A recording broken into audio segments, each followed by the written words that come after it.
حلقتنا اليوم بنتكلم عن الجزء الثاني من مدرب رميات تماس ليفربول توماس غرونيمارك. في الحلقة الأولى تكلمنا عن سر هذه المهنة، تكلمنا شلون يعني طرت على بال الفكرة، شنو طور من ليفربول، تكلمنا عن أمور فنية. في الحلقة هذه بناخذ جانب ثاني من الموضوع. الجانب الثاني هو سر مكالمته مع يورغن كلوب. طلبنا منه يكشف كل الأسرار اللي صارت في مكالمته مع يورغن كلوب، وكذلك تكلمنا عن الأمور اللي صارت. مثل ما احنا عارفين حدث تاريخي، تحقيق الدوري الانجليزي مع ليفربول، بلا شك ان هذا حدث ما هو سهل ابدا، خصوصا بعد غياب 30 سنة. فسألناه عن شعوره وهو يتعايش في اللحظة هذه، وشعور الجماهير، وشعور يورغن كلوب. بالإضافة ان احنا اخذنا بعض الاسرار تصير بغرفة تبديل لاعبين. احنا كمشجعين او كمتابعين ودنا نعرف شنو اللي قاعد يصير خلف الكواليس، شنو طريقة تعامل المدربين. فسألنا توماس، قلنا له شلون طريقة تعامل يورجن كلوب معاك أو مع الطاقم الفني أو مع اللاعبين. فحبينا نسمع منه كونه هو تعايش مع هالشيء هذا. طبعا هو قال جملة حلوة وايد، أنا ما ودي أحرق عليكم لكن بعطيكم نبذة بسيطة. تكلم إن يورجن كلوب اللي تشوفونه في التلفزيون وإنه هو طيب وتعامله جيد مع الجماهير، هو نفسه ما خلف الكواليس وبعيد عن الكاميرات. هذا الشيء اللي هو يميز يورجن كلوب. فإحنا لما نشوف إن مدرب نفس يورجن كلوب، أحد أعظم المدربين في التاريخ، متواضع، يسمع للناس. توماس قال كلمة حلوة، قال إن يورجن أحلى ما فيه إنه هو دائما يسمع، إنه هو دائما ينصت ويتعلم. فأكيد إذا أنت حاب تنجح في مجالك لازم تسمع، لازم تتعلم، لازم ما تشوف نفسك على غيرك. فأكيد هالأمور هذه تعطيك شغلة أنك أنت تتعلم وتبدأ تنتقل من مرحلة إلى مرحلة أخرى.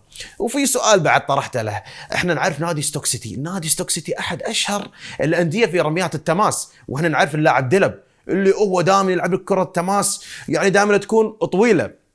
فإحنا سألناه قلنا هل هم كان لهم سر في إلهام هذا المدرب إنه هو يصير مدرب رميات تماس، وهل هو مقتنع في طريقة لعب رميات تماس لأنهم يلعبونها بشكل طويل عكس ليفربول دائما يلعبون ما بين اللاعبين وتصير نقلات ومحاولة صناعة الفرص. على فكرة توماس شاف تعليقاتكم، شاف تفاعلكم سواء في التغريدة أو في الكومنتات اللي موجودة في اليوتيوب، استانس بشكل كبير وشكرنا ولله الحمد. احنا أول من انفرد عربيا في استضافة المدرب توماس غرونيمارك، وهو فرح صراحة وبلغني قال أن بعد لقائنا أكثر من جهة إعلامية تواصلت معاه وأكثر من نادي تواصلوا معاه. فاليوم حلقتنا إن شاء الله راح تكون ممتعة، وأنا أعدكم أن بإذن الله راح تستمتعون بالحلقة هذه. I think Liverpool fans are different to any other fans. You think they are attached to the club, attached to everything related to the club, they know about it. Yeah, people are, I think it's all about you'll never walk alone. So it's the close relations between the players and the staff, but also between the fans. So I'm 100% sure if you're a Liverpool fan and you meet another Liverpool fan, no matter where you're coming from in the world and no matter where you are, you feel a strong connection. So I think it's special thing to be supporting Liverpool FC. How did it feel when Jurgen Klopp called you? Tell us the secret behind that. Yeah, it was just I was visiting the chocolate shop in Denmark together with my family. I have a wife and 2 kids, and before we went into the chocolate shop, I just checked my phone because it had been turned off, and I could see there was a +44 number who had been calling, and that's the country code from England. I thought it was just a salesman from England selling me pens or something I didn't really need to have. So I checked the voicemail. And then it was Jurgen Klopp from Liverpool FC on the voicemail. And I was just like, wow, because always dream about coaching a big club like Liverpool FC. So I tried to call him back, but he didn't answer. And I think that was really lucky, but because my heart was just like boom, boom, boom, pounding, totally. So I went into the chocolate shop and told my wife and my kids, and we agreed to go back to our home, and take perhaps the most important call in my life. So I was driving the car, my wife sitting beside me, the kids in the back. And then suddenly the phone rang and my wife picked the phone up and she said, "It's Jurgen." And then I just drove directly to the right into a grass field and I picked up the phone and it was Jurgen Klopp. And he said, "We had a good season in the 17-18 season with a 4th place in the Premier League and a Champions League final, even though we lost to Real Madrid.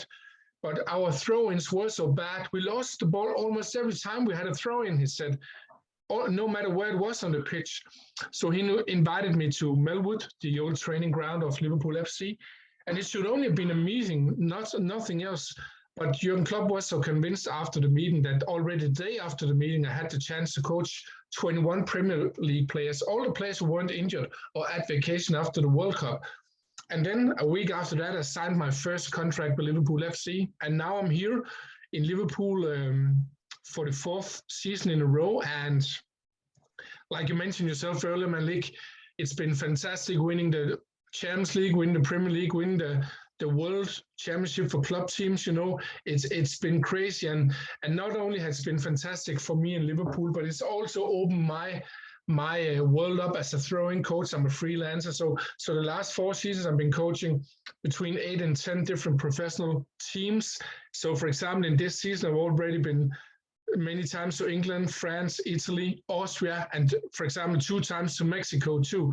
So I'm traveling all around the world now, and the call from Jurgen Klopp really helped me a lot. When you told me the story and said the Klopp called you, I was nervous. I was like, please answer Jurgen Klopp when he called you.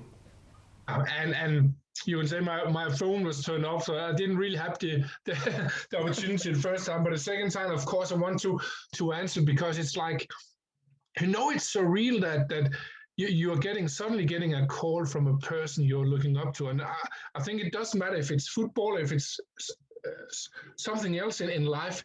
We all have these persons who are like the really top people you would like to have a call from, but you just think, oh, it will never happen, or but he called me because he had a challenge, and he was a great leader, because often great leaders, they think, hey, we have to do everything ourselves. I know the most, but the best leaders, they're thinking, hey, we are missing this, who can help us?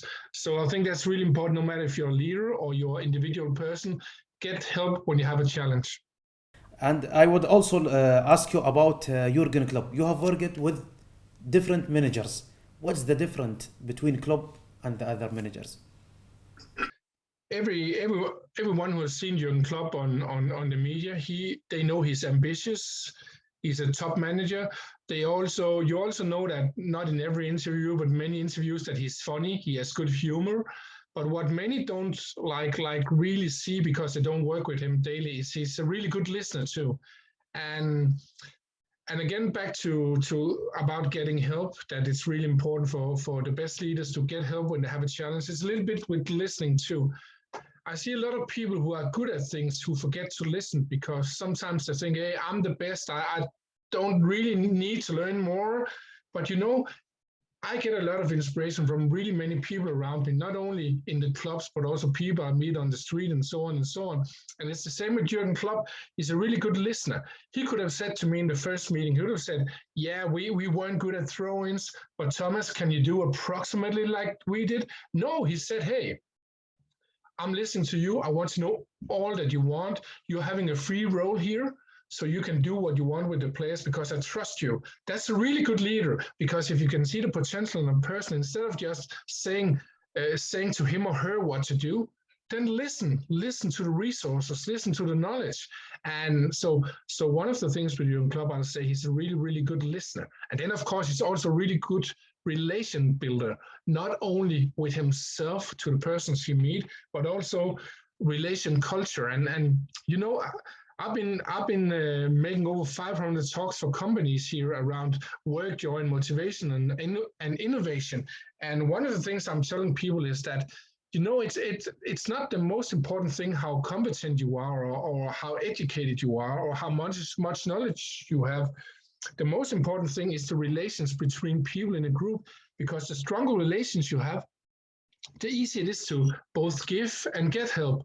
For example, now I know you a little bit, Malik, and if I suddenly heard something that was relevant for you, because I know it, I can write to you now and say, hey, Malik, have you heard about that? But if I didn't know you, I'll never write to you, because I would perhaps would be thinking, hey, does he like that? And also the opposite, if I want help from you, because I know you now, it's much easier. So people are underestimating the importance of relations in teams and organizations. For me, the most important thing to take care of first is the relations between people. so we don't keep the knowledge for ourselves.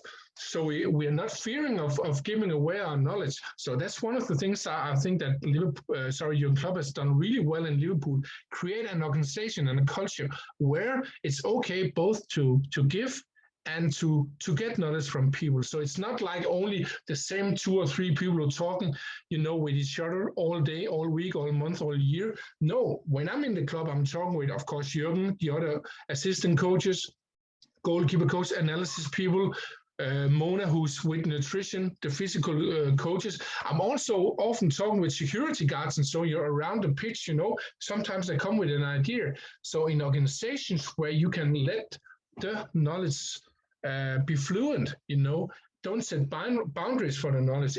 You have much better results. So again, back to Jurgen Klopp, I think he's really done that in Liverpool FC, and you can absolutely be inspired by that, no matter what kind of team you're in. I would like to ask about Stoke City. You saw Stoke City in the past and how the technique they use in the throw-ins. Did they inspire you? What do you think of their throw-ins? Yeah, I think it was really good because I've been improving many players' throw-ins, so they were as good as Rory Delap, as I mentioned before. Most of my players have improved between 5 and 15 meters only technical training. So it's a good weapon, but it's also important for me to say that, yes, I think Stoke was fantastic. Yes, I think Rory Delap was fantastic, but I don't want all teams to play that way, because then football would be boring. So I say, if you have a really physical, strong team, Stoke had that. They had 8 out of 11 players in the starting 11, they were 1 meter and 90 or above. So it's really like a team of giants. And then they had Rory Delap's really, really long world-class throw-in. And if you have that, you might as well use it. But again, in Liverpool FC, we don't use the long throw-in as a set-piece weapon. We use it for having greater space around the pitch. So that's also why I'm coaching the players in throwing longer, especially in the start. In Ajax, we didn't use the long throw-in either. But in FC Midtjylland, we scored so many goals, and in other teams, AC Horsens, where I was, and other teams too, we score a lot of. So it's depending on the playing style. So, but I'll say one of the charm with different playing styles is that when they're clashing. So I really love a team who's playing, with a specific playing style. So if you see, let's just say Arsenal at the moment in Premier League, they have a specific, technical more playing style. If you look at let's say Barcelona, they have a really specific. If you look at RB Leipzig, specific too. Liverpool, really specific, and also love some of the physical teams, because they only have a budget who's like 10% of the best team. So, they can't get the best players.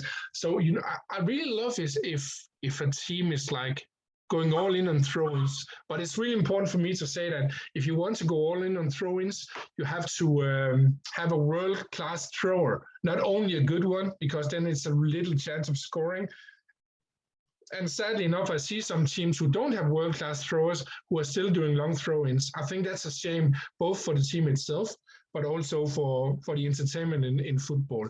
But again, if you have the world-class thrower, and I can give them that, then it's I think it can be entertaining, just as long as it's not all teams who does it.